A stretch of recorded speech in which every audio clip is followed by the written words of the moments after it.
स्वतंत्रता दिवस पर लाल किले से पीएम के संबोधन के दौरान खाली रही एक कुर्सी। कार्यक्रम में नहीं पहुंचे कांग्रेस अध्यक्ष मल्लिकार्जुन खड़गे, भेजा संदेश। पीएम मोदी बोले, अगली बार फिर से लाल किले पर फहराएंगे झंडा। खड़गे ने कहा, पीएम आज भी दिखा रहे हैं अहंकार। 77वें स्वतंत्रता दिवस पर प्रधानमंत्री नरेंद्र मोदी ने 10वीं बार ध्वजारोहण कर देश को संबोधित किया। इस दौरान अपने भाषण में पीएम मोदी ने दावा किया कि लाल किले पर 2024 में वे ही दोबारा तिरंगा फहराएंगे। उन्होंने कहा कि 2047 में देश जब स्वतंत्रता के 100 साल का जश्न मनाए तो हमारे देश का तिरंगा दुनिया में विकसित देश की पहचान के साथ लहराए। इस दौरान पीएम मोदी ने मणिपुर समेत देश के अलग अलग हिस्सों में हुई हिंसा, देश की अर्थव्यवस्था, डिजिटल इंडिया और पूर्व सरकार पर हमला बोलते हुए भ्रष्टाचार का भी जिक्र किया। एक तरफ जहां स्वतंत्रता दिवस पर पक्ष और विपक्ष के नेता और सांसद लाल किले पर पहुंचे हुए थे, वहीं राज्यसभा में विपक्ष के नेता और कांग्रेस अध्यक्ष मल्लिकार्जुन खड़गे अनुपस्थित रहे। मल्लिकार्जुन खड़गे के नाम की कुर्सी लाल किले पर खाली दिखाई दी। हालांकि मल्लिकार्जुन ने स्वतंत्रता दिवस पर आयोजित कार्यक्रम में नहीं पहुंचने की पीछे की वजह सुरक्षा कारणों को बताया। उनके ऑफिस की तरफ से बताया गया कि मल्लिकार्जुन खड़गे को अपने घर और पार्टी दफ्तर में भी झंडा फहराना था और सुरक्षा कारणों की वजह से उन्हें वापस लौटना था।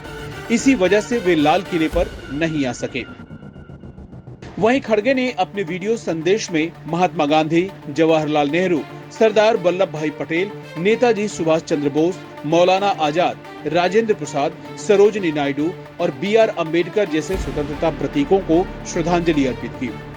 दूसरी ओर कांग्रेस अध्यक्ष ने स्पष्ट रूप से पीएम मोदी पर निशाना साधते हुए कहा कि हर इंसान कहता है कि वह अगले साल जीतकर फिर वापस आएंगे, लेकिन हार और जीत तो जनता के हाथों में है।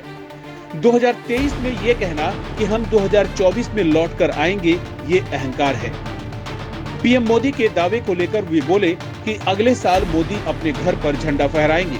वे आज भी अहंकार दिखा रहे हैं। अगर वे स्वतंत्रता दिवस पर भी विपक्ष को लेकर ऐसे बयान देंगे तो देश निर्माण कैसे करेंगे?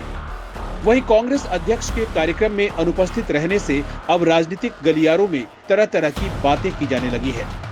इधर पीएम मोदी ने अपने 10वें स्वतंत्रता दिवस के भाषण में विपक्षी दलों, खासकर कांग्रेस पर हमला किया, क्योंकि उन्होंने भ्रष्टाचार, भाई भतीजावाद और तुष्टीकरण को 3 बुराइयां बताई, जिनसे देश को मुक्त कराने की जरूरत है।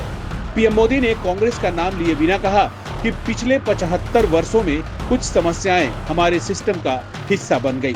कुछ पार्टियां वंशवादी राजनीति का पालन करती हैं और पार्टी परिवार द्वारा और परिवार के लिए होती है। गौरतलब है कि विपक्षी राजनीतिक पार्टियों के संगठन इंडिया बनने के बाद प्रधानमंत्री नरेंद्र मोदी और कई केंद्रीय मंत्री इस पर हमलावर रहे हैं। वहीं संसद में विपक्ष भी कई बार केंद्र सरकार को मणिपुर हिंसा और महंगाई समेत कई मुद्दों पर घेरता रहा है। मल्लिकार्जुन खड़गे भी मोदी सरकार पर खुलकर हमला बोलते हैं। लाल किले पर स्वतंत्रता दिवस कार्यक्रम में मल्लिकार्जुन के न पहुंचने को भी अब इसी से जोड़कर देखा जा रहा है। स्वतंत्रता दिवस कार्यक्रम से सामने आई तस्वीरों में देखा जा सकता है कि मल्लिकार्जुन खड़गे के नाम की कुर्सी खाली है। साथ ही उसके आसपास रखी गई कुर्सियां भी खाली नजर आ रही हैं। मल्लिकार्जुन खड़गे के अलावा कई और विपक्षी नेताओं के कार्यक्रम में नहीं पहुंचने की भी खबर ने हर किसी को हैरान कर दिया है। वहीं पीएम मोदी ने लाल किले की प्राचीर से पूर्व यूपीए सरकार को भी निशाने पर लेने का मौका नहीं छोड़ा। उन्होंने भ्रष्टाचार के मुद्दों पर पूर्व सरकार को घेरा। पीएम मोदी ने कहा कि 2014 में जब हम सत्ता में आए तो वैश्विक आर्थिक व्यवस्था में हम 10वें स्थान पर थे। आज 140 करोड़ भारतीयों के प्रयास से हम वैश्विक अर्थव्यवस्था में 5वें स्थान पर पहुंच गए हैं।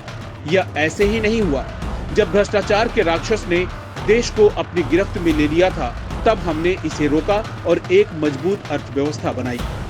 उन्होंने आगे कहा कि आज भारत को G20 शिखर सम्मेलन की मेजबानी का अवसर प्राप्त हुआ है।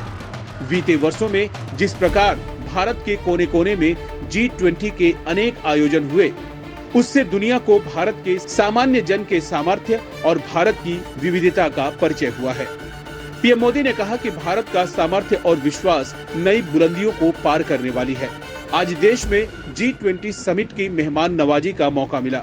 G20 के देश भर के कोने कोने में अलग अलग आयोजन हुए हैं। इससे सामान्य मानवीय के सामर्थ्य का दुनिया के सामने परिचय हुआ है। भारत को जानने और समझने की जरूरत बढ़ी है। भारत का एक्सपोर्ट तेजी से बढ़ा है। एक्सपर्ट कह रहे हैं कि भारत रुकने वाला नहीं है। कोरोना काल के बाद दुनिया नए सिरे से सोचने लगी है। मैं विश्वास से देख रहा हूं कि द्वितीय विश्व युद्ध के बाद दुनिया ने जो आकार लिया था, कोरोना के बाद ग्लोबल ऑर्डर, नया पॉलिटिकल इक्वेशन आगे बढ़ रहा है। इसके जरिए परिभाषाएं बदल रही हैं। बदले हुए विश्व को आकार देने में 140 करोड़ भारतीयों का सामर्थ्य नजर आ रहा है। आप निर्णायक मोड़ पर खड़े हैं। कोरोना में लोगों ने आपके सामर्थ्य को पहचाना है। इससे पहले पीएम मोदी ने स्वतंत्रता दिवस पर शुभकामनाएं देते हुए कहा कि जनसंख्या की दृष्टि से भी हम नंबर 1 देश हैं। हमारे परिवारजन आज हम आजादी का पर्व मना रहे हैं। उन्होंने कहा कि मेरे परिवारजन पूज्य बापू के नेतृत्व में जिन लोगों ने बलिदान दिए, ऐसे अनगिनत वीरों को मैं नमन करता हूं। उस पीढ़ी में शायद ही कोई व्यक्ति होगा जिसने अपना योगदान न दिया होगा। जिन जिन ने योगदान दिया है, बलिदान दिया है, त्याग किया है, तपस्या की है, उन सभी को आदरपूर्वक नमन करता हूं।